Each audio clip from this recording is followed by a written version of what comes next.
Hello. Hello. Hi. I think I can still say good morning, right? Yeah, no, that's wrong. Just 5 more minutes. Just Yeah. barely. Yeah. Good morning. Hello again. My name is Chris Remy, and I'm a parent. I have 3 kids in elementary school in Leander ISD. I'm an MBA. I use math every day, and I'm not happy with the new elementary math teams. You've asked for an update on how the implementation is going, and the answer is not good. This is contrary to the TEA, not because of some failure at the district or classroom level, but because of problems with the TEKs themselves. Unless the TEA thinks that it's the world's biggest coincidence that every district, every school, and every classroom is experiencing the same problems, we have to look at the TEKs as the source of the problem. The new TEKs were good. They were explicit with good content standards for each grade. We can quibble about what grade certain things should fall into, but overall they were good. The problem came late in the process when so-called math reformers corrupted the process by adding the notorious Common Core process standards. These new process standards are dramatically different than in the previous versions of the TEKs, despite the TEA's repeated obfuscations about, well, we've always had process standards. They're different and dramatically different. In my handout, I have some examples from the 2012 4th grade TEKs compared to the 1998 version. And you can see the dramatic changes in the process standards themselves, especially as they fall into each individual standard, where they contain, in many cases, multiple convoluted strategies, as they're called in the TEKs. So to pick just one example, my son Nick was in 4th grade last year, and the TEKs explicitly told his teacher that she had to teach him multiple ways to do what should have been simple arithmetic. I have some examples of those in my handout. But Nick had to take the star and prove that he knows all of these so-called strategies for a concept he just learned. So when you test Nick on all the strategies, they aren't strategies to do math anymore or how to think about math. They are the math. When he says, I stink at math, which he says all the time now, what he's saying is that 4 out of 5 of those strategies don't make any sense to him, and he can't regurgitate them all on the test. To make matters worse, so much instructional time is spent on this nonsense that there's not enough time left to do things like learn a multiplication table or practice actually doing math problems. We took Nick to be assessed at the end of last year after the experiment with these new TEKs, and the result was they found that it was as if he had never attended 4th grade at all. Now we're spending thousands of dollars on tutoring to make up for what he's not learning in school. What's more difficult is turning his attitude around, because he's completely turned off to math now and is just shutting down in elementary school. That is why this approach failed in California in the 90s and why it's failing in Common Core states now. In my handout, I included a news article from yesterday about the latest dismal math test scores from the NAEP test, the first decline in 25 years. This philosophy doesn't work. The problem is that these new process standards have corrupted the TEKs. But the good news is they don't need to be rewritten. Just take the Common Core process standards out and leave the good content standards. The people of the state have said that we don't want Common Core in Texas, but we got it anyway. So I'm asking you, our elected representatives, to fix it. Thank you. Anybody have any questions? I can't thank you enough for your explanation, okay, of what is really going on in our math. Because you're not the only one we're hearing from. And we appreciate you taking the time because you've been here before and all that. And what I wanted to do was to find out from you all again, what can we do? We have one of the math people here that helped write this.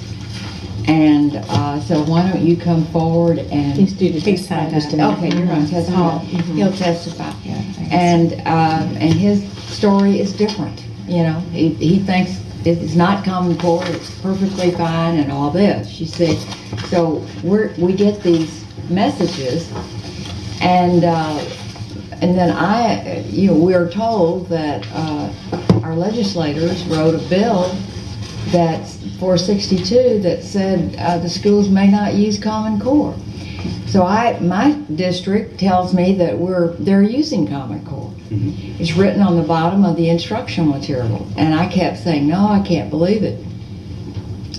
So I went back and I read the bill, or the law, and there's no teeth in the law. Right. And if you don't have any teeth in the law, you don't have a law, actually, you know? So I have gone to the governor, and he's very receptive to doing whatever he can do about this issue. I have gone to my senator, okay? He is very receptive to help in the next session, which is right, down the road a little bit. And then I've gone to my state rep. They're all willing to do whatever is necessary to correct this mistake. And one of the ways is to amend the law and add consequences into the law to force the districts to abide by the law. But their attitude is incredible. It's like, we don't care, So it's very disappointing, very disappointing. So I asked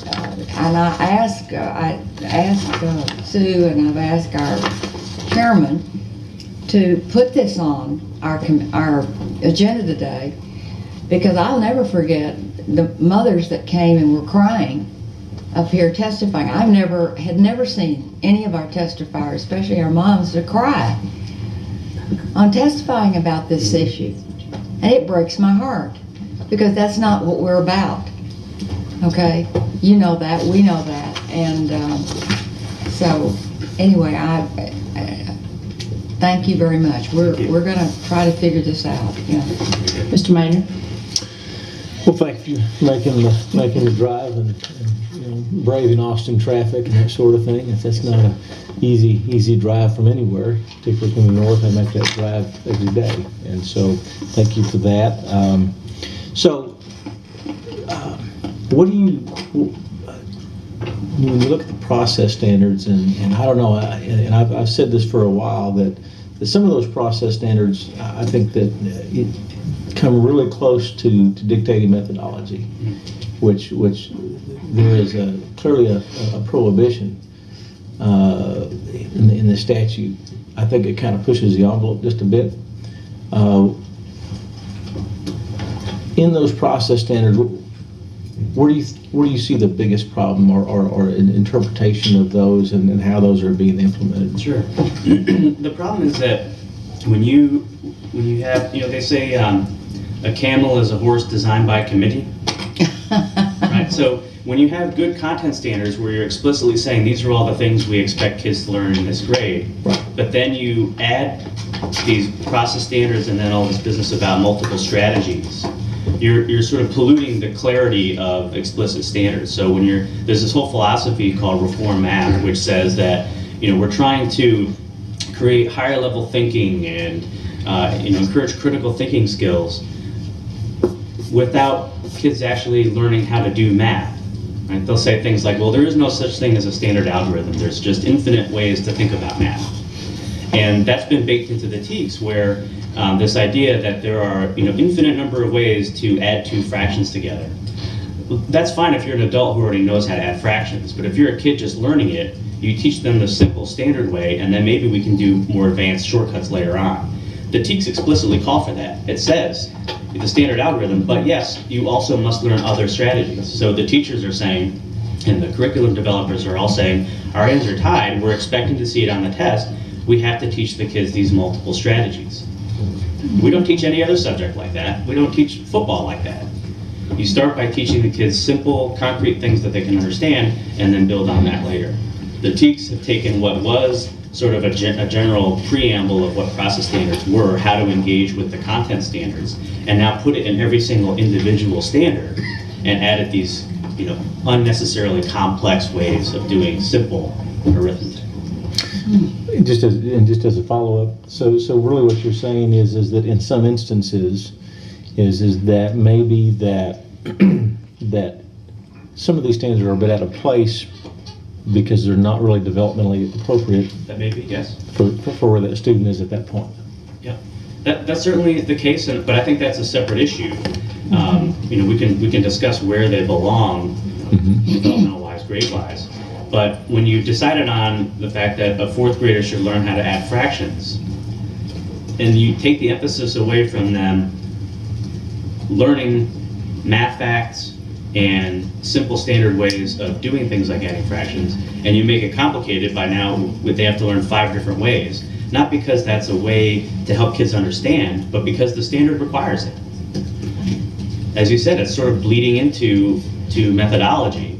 Because if as a teacher, all I have to look at is, and as a parent, all I have to look at is my kid needs to know how to add fractions. That's a very different thing from they need to know 5 ways to add fractions. Right. And how do you feel about that? Yeah. Oh, Yes, Ms. thank you. Carter? Well, and thank you so much for coming. I think many of us on the board are just as frustrated, but I did want to clarify a couple of things that she said. I did ask Dr. Gray, who will testify just a little bit, if he would kind of help me learn the way that the process standards, you know, when did they first show up, et cetera. And we did have process standards starting in the 98, 99 standards, and they were kind of towards the bottom. And so I think in defense of staff, I think that's, I won't speak for them, but the point is that we have always had process standards.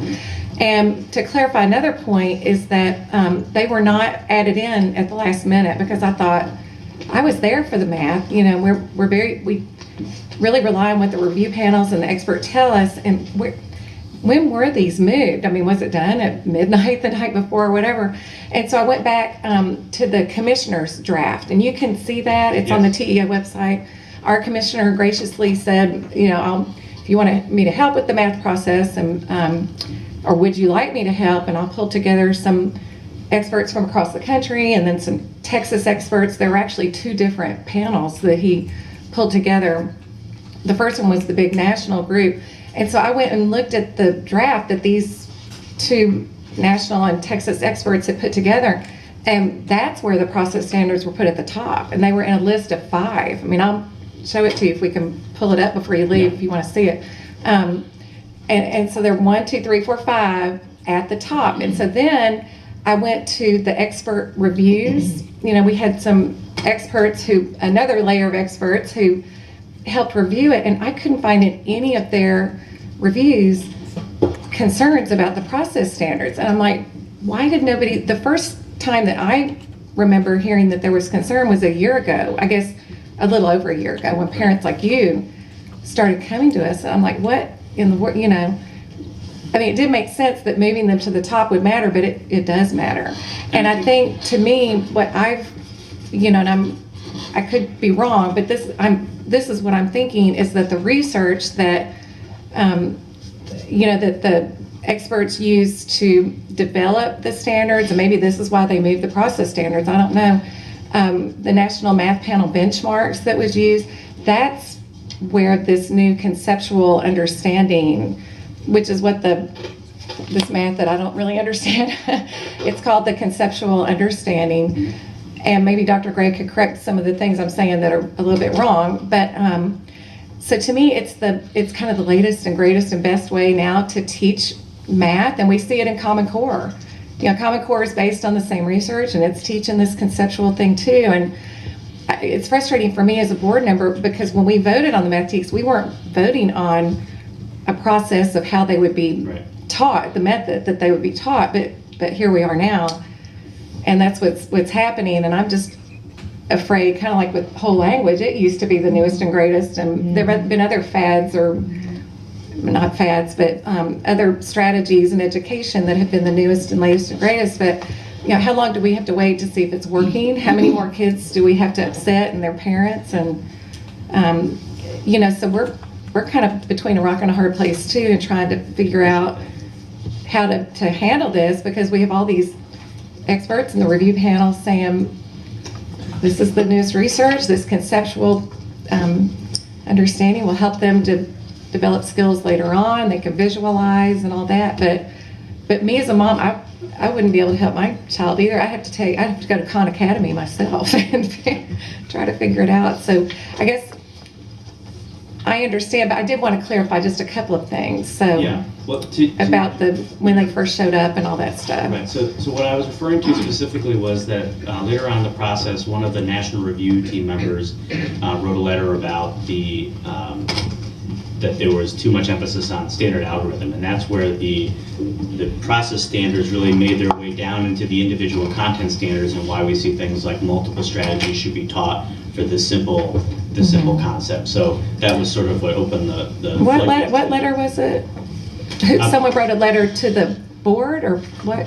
Yeah, I can get that for you. It was Sibylla Oh. Beckman was the Okay. national review team member who wrote that letter, but I can Okay, find that yeah. for you. But that's what I was referring to. Yeah, we got so many things. Yeah. Can't remember which one you're Sure. talking about. And Thank then you. as to whether this is new, it's actually not. We've been around this many times before, and I would encourage you, if you're hearing about how it's based on research, I would ask you to clarify the difference between research and evidence. So there is plenty of research about these supposed new ways of doing math, and it's been going on for 50, 60 years. But the evidence is scant, if none. It's just frustrating that, why didn't we hear about this during the revision, and getting into the classrooms and kids and parents getting upset Any other questions? about it. Thank you. We feel you. your pain. We're just trying to figure out what we need to do about it. Thank you, appreciate that. Thank you so much. Lori Hines, followed by It is Paul frustrating. Green.